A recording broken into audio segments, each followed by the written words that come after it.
چند سرده این روزا خیلی عجیبه طرز فکر آدما هر کجا نامردی دوشه نه پا به پا پس قضاوت نکنین از ظاهر این آدم هر کی از ظاهر آرومه با خطا ورگه درون مرد و نشه روزی را بکش از شیر دهون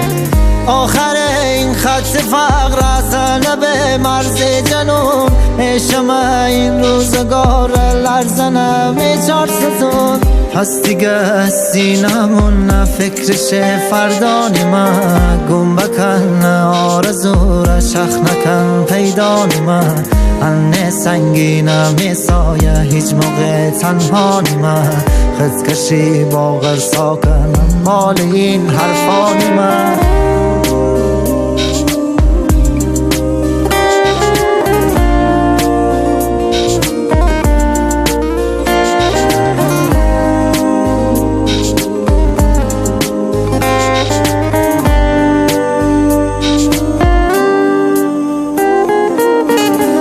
که گد بایم من تیشه بریشه زننه هر کی از پشت خنجری از ترسی سایه زننه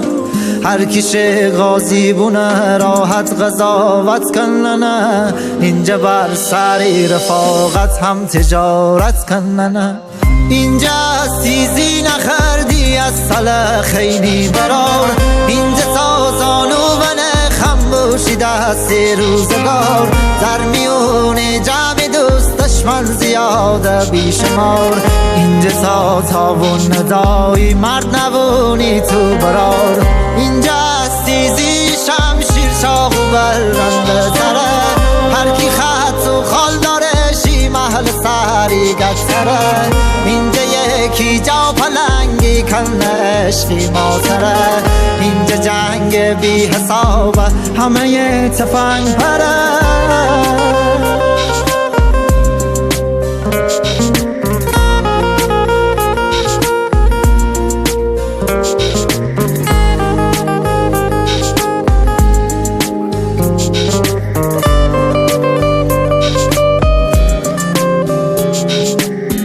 عشقم مرز جنون رد بومه از آدما بغزیم سینه دره که در ننه منی صدا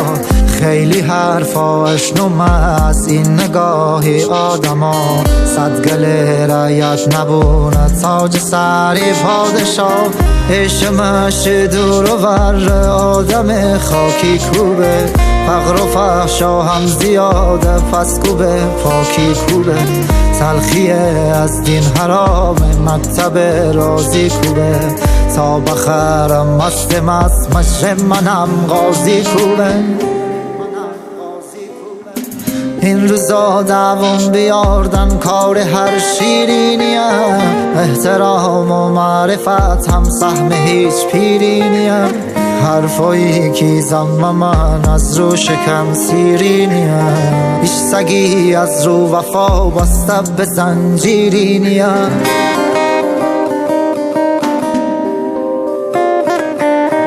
حتی ما ببینی که